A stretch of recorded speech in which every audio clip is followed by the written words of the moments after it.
What's up guys? Samahan niyo ako sa isang araw ng pagiging isang caterer. Mula sa pag-deal ng mga client, pamamalengke, pag-organize ng mga kailangan, hanggang sa pagmamanage ng event. Let's go! Ako nga rin pala yung chef na magluluto. Muntikan ko na makalimutan. Alright guys, nagising ako ngayong madaling araw dahil kailangan ko nang mag-miss and plus at mag-prep para sa event ko tomorrow. It's already 2 a.m. in the morning at time check 2:01 a.m. bago pa tayo higupin ni Obi to sa kanyang dimensyon. Bumangon na tayo. Let's go! Kamuy! At hello guys, nandito na tayo, nag-teleport na tayo sa Recto Market. Napakasarap mamalengke dito dahil nandito lahat ng kailangan mo. Karne, gulay, isda, seafood. Wala nga lang jowa dito na magbibili. Alright? Namili tayo ng mga ingredients dahil mura at mas komportabling mamili dahil bumili ka lang, isasakay mo na sa sasakyan mo, motor, or maglakad ka na lang. At na nga lahat ng aking mga pinamili, sinakay ko na sa aking motor at pagka uwi ko, may seat plus, then magluluto na ako. Yes sir. Natin ang sinasalang ating beef caldereta.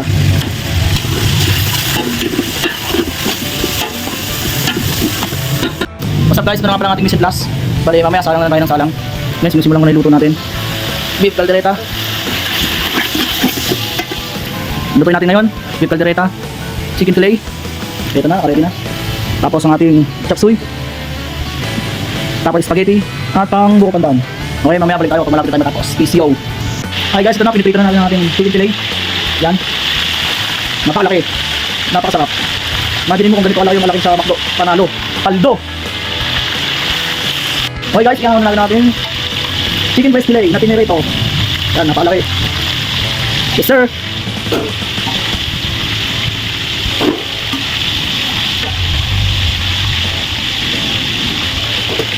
Yes sir. Ito yung mga gulay natin mamaya. Ito na, parami. This is how I make my spaghetti. It is very cheesy. May cheese na sa taas, may cheese pa sa sauce. Kaya panalo talaga yan. Alright. Ganyan ko ginagawa ng aking spaghetti. Yeah. Yo guys, nandito na tayo sa ating fish fillet. Yan, nakikita naman natin, oh. Mala choking fish fillet texture yan. Yan ay para sa ating sweet and sour fish. So, yun, update tayo mamaya sa ating event. PCO. Hey guys, ito nga pala ang aming catering ngayon. May mga karga ko, mga gamit. Pupunta na sa venue.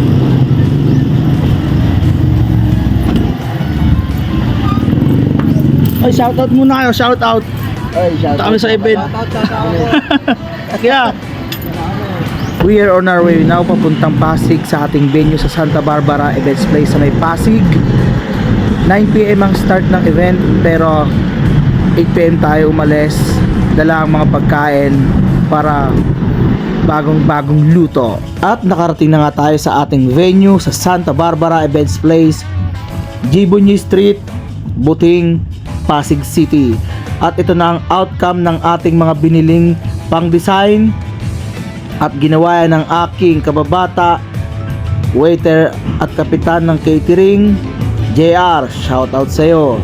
At maraming salamat rin po para sa aming client. For 5 consecutive years ay kami lang po ang kinukuha niyong caterer mula 2019, 2020, 2023, 2025 at this year 2026. Maraming salamat po sa pagtangkilik sa aming service. Our catering package includes full catering, the venue design, and also the photo booth 3 hours unlimited shot with a magnetic copy. Hindi na ako nakapag-video sa ating buffet dahil isa rin po ako sa buffet attendant ng ating catering at masayang tinatanggap ng ating mga guests ang kanilang mga pagkain. At ang ating menu sa gabing ito ay beef caldereta, chicken fillet with tartar dip, chop suey, ang ating meaty and cheesy spaghetti, at ang dessert natin buko pandan, at syempre hindi mawawala ang kanin. Ako yung caterer na lagi may pasobra,